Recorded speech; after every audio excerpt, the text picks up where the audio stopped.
creemos que es importante porque Globo fue fue como blanco de muchos cuestionamientos, muchas críticas, y yo realmente digo, esto fue periodismo puro, o sea, fue una información que llegó a los periodistas de O Globo y que se publicó porque no se podía no publicar algo así. Creo que es periodismo explícito, necesario y que muestra un compromiso muy grande con todas las investigaciones y con todo lo que se está haciendo en Brasil. A ver, Pablo, todo lo que está pasando tiene tantos ángulos para poder entrar, porque uno podría hacer efectivamente solo un programa sobre la cuestión del periodismo en Brasil, pero al mismo tiempo estamos pensando qué pasa políticamente, cómo se resuelve la crisis y más allá del sistema corroído de corrupción general que hay en la clase política de Brasil, lo que uno piensa es, efectivamente, ¿puede este Parlamento conducir elecciones indirectas? ¿Puede tener legitimidad eso? Sí, creo que tiene muchos ángulos. Uno es ese punto, otro es estos manipulites a la italiana, donde todo estalla y la justicia se vuelve un actor a veces desmesurado, porque termina teniendo un interés, teniendo tanto peso en la cuestión y tanta capacidad de filtrar selectivamente cosas y de decidir la política, que termina generando esto, que es como que el genio se salió de la botella y quién lo vuelve a poner. Y ahí lo tiene que poner la política, no la justicia. Sí. Porque la justicia puede investigar, pero la salida va a ser política al final de cuentas. Pero con estos políticos. Entonces, el problema conduce a lo que vos decís. ¿Quiénes son los políticos que van a volver a meter el genio en la botella? Este Parlamento parece difícil. Decenas de parlamentarios están acusados por la justicia, procesados por estos mismos casos de corrupción. Entonces, ahí la idea de la directa ya, que era la consigna tradicional, además de la época de la dictadura, parece una salida, al final de cuentas, por lo menos que sea el pueblo el que decide. Ahora, hay que ver si en este contexto, quiénes serían las figuras también que podrían atraer la atención, porque ahí hay desde figuras, no sé, como Marina Silva, hasta protofascistas como Jair Bolsonaro, que es un tipo completamente impresentable, que elogió a los torturadores de Dilma, le dijo a una diputada una vez, no te violo porque sos fea, y ahora está en 10% en las encuestas, ¿no? Sí. Entonces digo, también esto da lugar a mucha antipolítica y no siempre lo que viene es mejor. Más o menos dentro de la misma dirección me interesa tu mirada sobre esto como brasileña, porque efectivamente esta sensación de se tienen que ir todos los que están.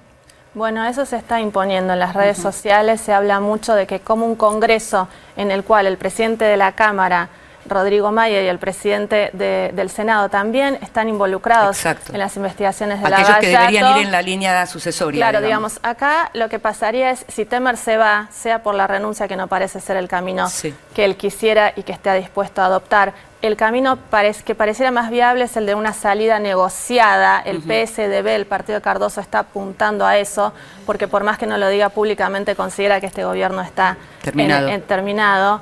Sería el juicio que está en el Tribunal Supremo Electoral sobre la chapa Dilma Temer. O sea, la campaña, la financiación ilegal. Eso obligaría a una salida negociada y a que Temer se vaya. En ese caso, el presidente de la Cámara de Diputados, Rodrigo Maia, asumiría por 30 días y llamaría una elección indirecta. El gran debate es cómo sería esa elección indirecta, quiénes podrían ser candidatos. Es algo insólito, nunca ocurrió. Y bueno, hay algunas reglas que tal vez habría que cambiar, porque exministros no podrían ser, y hoy el nombre que suena, por lo menos hoy, en las últimas horas, es el de Enrique Meireles, el actual ministro de Hacienda. Sería un nombre de consenso, porque acá tiene que ser una persona que sea una garantía de que esto finalmente va a ser decisivo o definitivo hasta la próxima elección. No podemos estar dentro de 6 meses otra vez con otra situación de tanta inestabilidad. Entonces, bueno, es un nombre que surge también de la presidenta del Tribunal Supremo, Carmen Lucia, que es una persona también que tiene mucho apoyo, que apoya las reformas, porque en paralelo a esto hay 2 reformas claves. Exactamente de eso iba a hablar, le iba a preguntar justamente a Pablo. La gente había salido a la calle para protestar por 2 reformas claves que benefician no a los sectores más populares precisamente, tiene que ver con la reforma previsional y con la reforma laboral. ¿No es extraño que en este momento estalle el tema Temer justo cuando estaba terminando como de atar esa legislación? Sí, ahí hay que ver, había protestas, se supone que eso lo iba a discutir el Parlamento y sale este escándalo. Por eso él en el discurso juega un poco a eso también, cuando dice no voy a renunciar, lo que agita es el fantasma de la crisis política y económica, porque finalmente Brasil estaba como en los brotes verdes, que ahora es el término de moda para hablar de la pequeños síntomas de recuperación económica, y entonces de algún modo él está diciendo, bueno, si me sacan a mí, vamos a volver atrás con todo esto, ¿no? Y me parece que fue un argumento, no sé si va a ser muy eficaz, pero por lo menos intentó como última carta decir, si me sacan a mí va a haber más inestabilidad, lo cual es mucho decir, digamos, ¿no? Porque no es que con él el horizonte sea muy claro, pero es verdad que se estaba discutiendo eso, y esto implica además poner a todo el Congreso a discutir, si hay elecciones directas, una reforma constitucional en tiempo récord, además sería necesario hacerla, ¿no? Muy rápido para que pueda haber elecciones. Es complicado, ese escenario es complicado. Buenos días ambos. Janaína, a esta hora, el portal de O Globo, el diario donde trabajas, está diciendo que va a haber un segundo pronunciamiento de Temer en la semana después del no renunciaré. Esta tarde se desconoce el contenido, pero están diciendo que podría salir a rebatir de nuevo las acusaciones de JBS, la empresa frigorífica que está en el centro de la situación. Se desconoce, por ahí sale con otra cosa. Pero la pregunta que te quiero hacer es relacionada con el sistema ya no político, sino con el sistema empresarial en Brasil. Por primera vez, las grandes empresas también, que podrían también, en algún sentido, garantizar el statu quo, están totalmente salpicadas. Entonces, no queda una que no esté sucia por esta larga trama brasileña. ¿Vos qué crees que está pasando? ¿Por qué las empresas están haciendo esto? En el caso de JBS se habla de un intento incluso de mejorar su imagen ante su mercado, que es un 80% en el exterior, y hay quienes están diciendo que está rifando a Brasil por sus intereses empresariales. Bueno, yo creo que este escándalo demostró, por un lado, hasta qué punto estos grandes grupos económicos tuvieron influencia en la política en los últimos años. Tu pregunta sería, ¿por qué ahora están tratando de sincerarse y cómo recuperarse el sistema empresarial también, el sistema privado, ¿no? Sí, yo creo que, digamos, en el caso de JBS, yo personalmente veo más que nada un intento por salvarse ellos mismos, ¿no? Porque es muy interesante la trama de JBS. Estos dos empresarios que ahora están fuera, que también van a tener que hablar, me imagino, en algún momento, por iniciativa propia se pusieron un grabadorcito en el bolsillo y se fueron a reunir nada más y nada menos que con el presidente de la República, con el senador Aécio Neves, a obtener pruebas para después ir a la justicia y decir, tenemos esto y queremos negociar nuestra situación. Es algo realmente impresionante, o sea, a mí no me deja de sorprender el video donde Wesley cuenta, yo le daba esto a tanto, fulano tanto, porque yo quería, no sé, un crédito en el BNDES y quería intervenir acá. Estaba metido en absolutamente todo con el dinero de la empresa, que es un gigante hoy, ¿no? Es una empresa además muy diversificada en cuanto a sus inversiones, sí. Carne. Entonces, realmente es muy impactante hasta dónde llegaban estas personas, ¿no? Marcelo Odebrecht, que ahora está preso, y este señor, que no era muy conocido en Brasil. Ahora, bueno, son las figuras más mencionadas, pero hay como una sorpresa muy grande y una sensación de que finalmente Brasil era gobernado y las decisiones en realidad no partían del poder político, sino de estos grandes sectores económicos que fueron muy beneficiados, y no se salva a nadie. O sea, la tapa de O Globo hoy es soborno sin partido, o sea, soborno para todos, para el PSDB, para el PT, para el PMDB, todos entraron en el juego. Entonces, por un lado es, bueno, esto sí es una limpieza y de acá tenemos que salir mejor porque hay que reconstruir, no se puede hacer más nada. Y por otro lado, es muy impactante saber que todo lo que se hizo en los últimos años estuvo contaminado por este esquema que vinculaba tan fuertemente empresarios y políticos, ¿no? Y claramente creo que es así como vos decís, creo que deben estar buscando limpiar su imagen y mostrarse como, bueno, arrepentidos de lo que hicieron. De hecho, pidieron disculpas públicamente. Y a eso, bueno, a eso apunta más que todo ahora la mirada hacia el futuro, más allá de la salida coyuntural que puede ser con el Tribunal Supremo Electoral el 6 de junio, si se pronuncia. ¿Qué va a pasar en un ambiente polarizado como el de Brasil, con una gran fragmentación política? ¿Qué va a pasar con los partidos políticos, Pablo? Bueno, ya en realidad el problema en Brasil me parece que es qué pasaba antes también con los partidos políticos, porque además se mencionó antes, creo, al pasar, el tema del sistema político brasileño es muy analizado a la hora de explicar también qué incentivos había este sistema de soborno sistémico. Como decías, no era un soborno a un partido, a un presidente, a una figura, era un sistema de financiamiento de la política. Hubo otros casos, el Mensalao, por ejemplo, que fue la compra de votos en el Parlamento, y me parece que una cuestión que estuvo en algún momento en la agenda era la reforma política, porque tal como está planteado el sistema electoral, que es bastante complejo,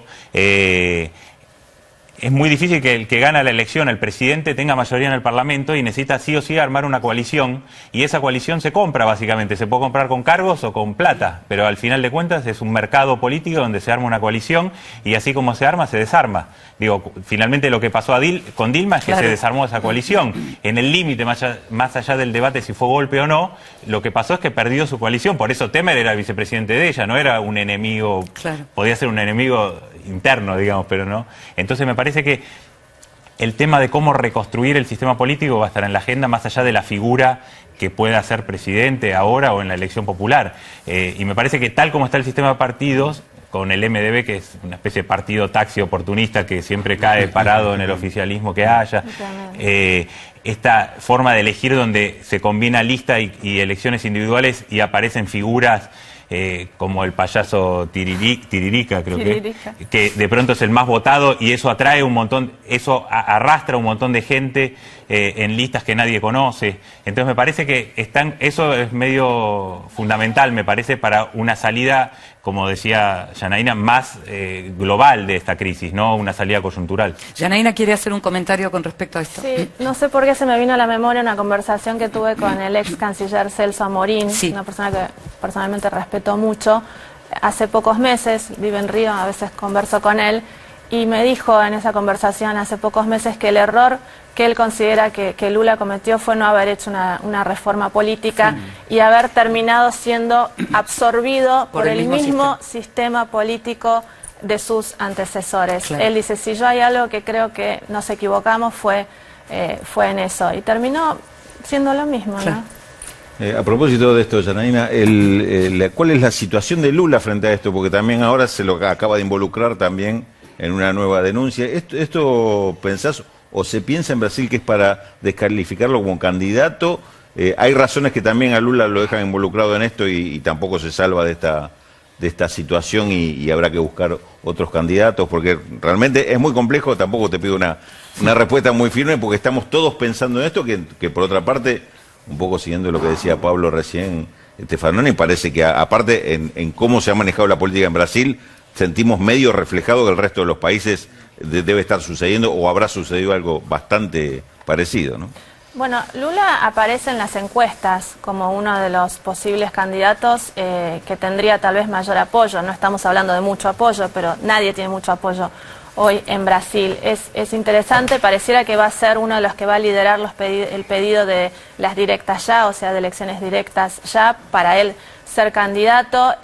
Sé por gente cercana a él que todavía tiene fuerzas para hacerlo, porque es una persona que está muy golpeada, que perdió a su mujer hace poco, digamos, realmente es una persona que viene enfrentando una situación personal muy difícil y judicial muy difícil también. Todavía no está condenado, puede ser candidato, todavía no fue inhabilitado, es una posibilidad de que eso ocurra. Así que Lula sigue muy presente en la política brasileña, y hay personas que no descartan incluso que pudiera volver a ser electo si hubiera una elección directa. Si fuera una elección indirecta, creo que no podría ser candidato, y ya para el año que viene su situación en la Lava Jato tal vez se complicaría. Habría que ver quién sería su adversario. Sería del PSDB tal vez. Doria era alcalde de San Pablo, es uno de los mencionados. Yo personalmente lo veo a Lula bastante golpeado, como no podría ser de otra manera, pero todavía le veo digamos, un resto para volver a intentarlo y bueno, es difícil, digamos, pero el PT no tiene otro candidato tampoco, no hay alternativa a Lula. ¿Qué tal? Buen día. Yo le quería preguntar a Pablo, que tiene una mirada en general bastante panorámica, bastante amplia de lo que pasa en América Latina, por la repercusión a nivel regional de esto, porque uno ve los dos modelos en algún sentido polares del ciclo de la izquierda de América Latina, de un lado Brasil, del otro lado en Venezuela, son dos modelos que están en crisis por motivos diferentes, digamos, aun cuando la izquierda bolivariana todavía está en el poder y la izquierda más lulista, digamos, haya sido desplazada del poder. Entonces, ¿cuál crees vos, Pablo, que puede ser la repercusión de esta crisis brasilera en América Latina? Por ahí no tanto en términos económicos, que más o menos lo sabemos, sino también en términos de, bueno, planteo ideológico de la izquierda. Creo que primero en términos políticos es clara porque Brasil era finalmente el motor de la integración y el que podía unir a los dos bloques. Cuando se hablaba de que América Latina estaba dividida, la grieta latinoamericana entre la Alianza del Pacífico y el ALBA o el Atlántico, Brasil podía dialogar con ambos y de hecho UNASUR, otras iniciativas partían de esa posibilidad. Y me parece que Brasil pasó de ser ese motor, esa posibilidad de una integración menos ideológica como podía ser la iniciativa venezolana, a ser un factor de inestabilidad, o sea, de un extremo al otro en la región. Y en relación por un lado, en relación a las izquierdas, bueno, las izquierdas hoy de algún modo se ven enfrentadas a la dificultad con los dos modelos, si había dos, que era discutible también, que hubiera realmente dos modelos totalmente distintos, se enfrenta a que los dos están en problemas, digamos. Lula desde fuera del poder, por la trama esta de corrupción, y Venezuela por la situación que se vive, que es complejísima, aunque Maduro tiene mucha más capacidad de resistencia de la que normalmente le atribuíamos todos, porque siempre parecía que Maduro se caía, pero finalmente no se cae y ya no sabemos si se va a caer. Digo, yo no firmaría acá.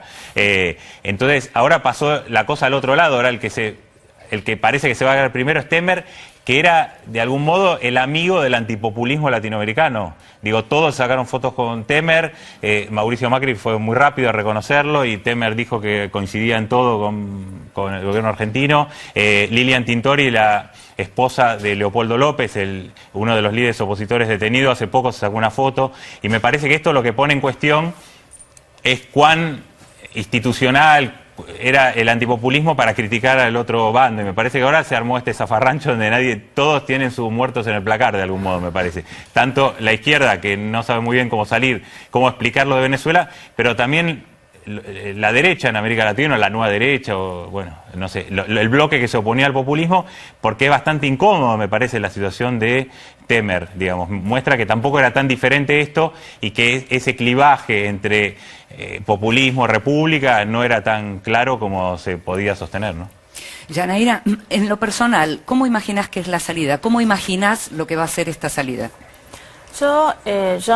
Hoy no veo a Temer logrando cumplir su mandato, lo veo difícil, está bastante difícil. Tampoco lo veo renunciando, bueno, ahora va a pronunciarse nuevamente, veremos qué dice, pero las informaciones que tenemos es que está muy firme en su posición de no renunciar y tiene ahí un círculo rojo interno que también lo está aconsejando a no renunciar porque quedaría muy debilitado ante las investigaciones, perdería la protección que tiene siendo presidente y también hay mucha gente alrededor de él que tiene mucho para perder si él renuncia. Pero el PSDB, que es un partido muy importante para su base aliada, está bastante, digamos, decidido a buscar una salida negociada, una salida lo menos traumática posible, una salida constitucional, por supuesto. Y si Temer no logra convencer al PSDB de que es mejor que él se quede, se le va a complicar. O sea, sin el PSDB, que tiene 4 ministros, es un apoyo muy importante, es difícil. Yo imagino que en los próximos días va a quedar más acorralado y vamos a caminar a algún hacia las tipo, indirectas. Yo pienso que sí, con mucha presión para que sean directas, pero está difícil en este momento. Tal vez indirectas y llamado rápido a elecciones, digamos, primero indirecta y llamado rápido a elecciones directas, podría ser. Eso no sé, o sea, me parece que es más indirectas para elegir una persona lo más, digamos, confiable, claro, y de que represente una garantía de que se van a hacer las reformas y de que se va a cumplir el mandato, claro, y que acá terminó el caos, ¿no? Yo lo veo. Quizás un elemento para complementar que todavía está, me parece, en cuestiones si la calle se va a pronunciar de manera más contundente, porque por ahora lo que vimos es que en muchos momentos desde el Fora Color en los 90 hasta el impeachment a Dilma. Y el fora Temer de ahora. Y el fora Temer fue perder la calle también. Digo, Dilma finalmente, uno de los grandes problemas del PT fue que perdió la movilización social y no pudo contrarrestarla. Y me parece que todavía no está claro si realmente va a haber movilizaciones masivas el fin de mañana, creo que está convocado, y realmente la calle puede torcer por las directas ya, ¿no? Claro. Les agradecemos muchísimo que hayan estado con nosotros hablando de un tema que realmente nos tiene a todos expectantes y bastante preocupados. Muchas gracias. Nos estamos yendo a la primera pausa. Tenemos muchísima más información para compartir con ustedes hasta las 2 de la tarde.